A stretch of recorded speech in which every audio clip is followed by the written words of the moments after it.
Today I'm going to talk about what a man's duty is in marriage, or what it seems to be in the Bible. Again, I don't want to come off like I'm speaking as an authority and that you have to agree with everything I say, or that I'm somehow like ordained, or like I've had some encounter and therefore I have like more knowledge than you do. If you disagree with anything I say, I would just say, read the Bible.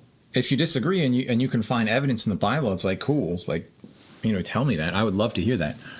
But I'm just telling you what I see in the Bible. So marriage from a man's duty perspective is something that was never taught to me as a kid. I always grew up being taught this symmetrical relationship that men and women both seek virginity within each other. And that, that as a man, it's my duty to be a virgin for her, to have sort of I always assumed I'd be in an age-appropriate relationship. I always assumed that, what am I trying to say here? Yeah, that she was looking for the same things in me that I was looking for in her. And that's a very, very gender-confused place to be. And I'm probably going to make another video on gender confusion alone, because I truly believe that when we use terms like gender confusion today, we tend to only want to scratch the surface and regurgitate the same kind of talking points you hear in the mainstream. But gender confusion, I don't think, is synonymous with LGBT, or specifically transgenderism.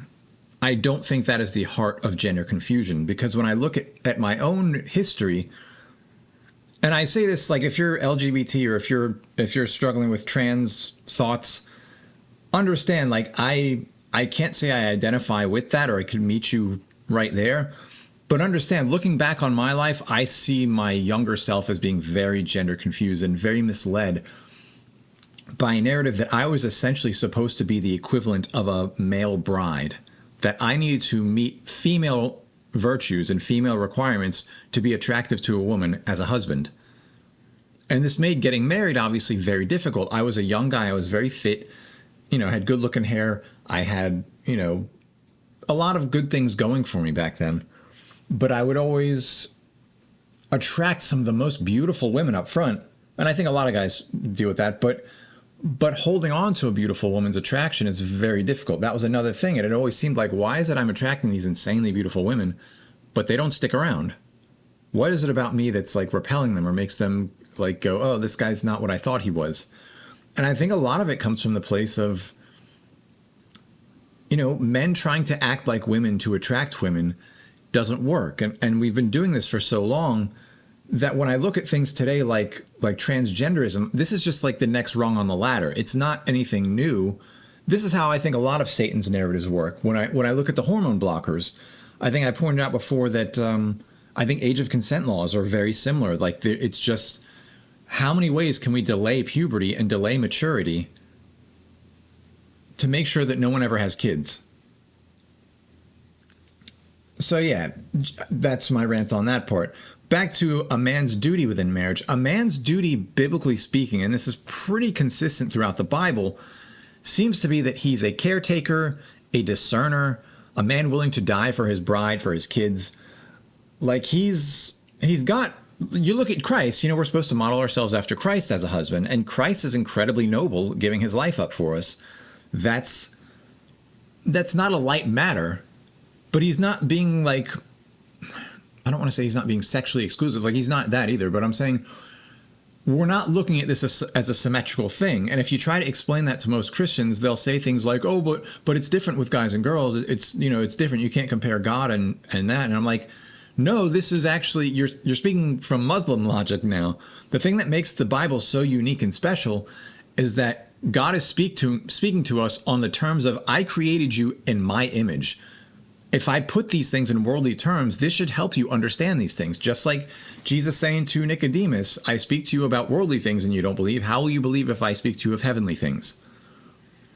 Like, it's not a mistake that God's calling himself a husband. It's not a mistake that he's calling himself a father. It's not a mistake that you hear all these worldly parallels, like worldly things that parallel, specifically worldly human relationships that parallel with our relationship with God. This is not a mistake. This is not something to try to override and say, oh, well, that's sexist, or oh, I don't like that power dynamic, it's abusive. That's the way the Bible's written. These are the key themes of the Bible. So yeah, a man's supposed to be a caretaker, a discerner, a man willing to die. And yeah, we often run away from this concept of a power dynamic, thinking that a girl cannot consent to sex unless she becomes, quote unquote, an adult. But let's say, before you go, oh no, duh, remember, what do we define adulthood based on? What do we define womanhood on in today's world? Is it that she's reached her fertile years and is capable of sex and bearing children? No, that's the old way. That's the true way. Now we base it on, is she empowered enough? Like, can she stand on her own 2 feet? Can she be independent from a man? Because it's scary as heck to put her in a relationship where she's dependent on a guy who could be abusive in the end. So what we do is we strip away the power dynamic as much as we can, which it just doesn't work. Society's desperately trying to do this with all their feminism and all their means to pervert marriage and tell men that they are perverts for just being men, for being authorities, for being attracted to youth and fertility because, oh my God, the power dynamic, like you're an abuser now. No, the power dynamic is supposed to be there. If a man has no power, he has no responsibility. He can't take responsibility for anything that he's not in charge of. People love the expression from Spider-Man that goes, with great power comes great responsibility, but no one seems to realize it's kind of a two-way street. I can't be responsible for a woman if she's not under my care. If she doesn't belong to me, the same way you look at your kids. Like if your kids held authority over you and you could do whatever the hell they wanted, you'd be like, this kid's out of control. I don't know how to protect him. I don't know how to guide him. I can't do anything about this. And if the whole world was telling you, like, you have no authority, like he can just cry abuse whenever he wants and you're the villain, you'd be like, I can't parent this kid. I just literally can't. It's not within my jurisdiction. That's not loving to simply say, like, oh, I'm not responsible for this kid. But what are you supposed to do when you don't have authority?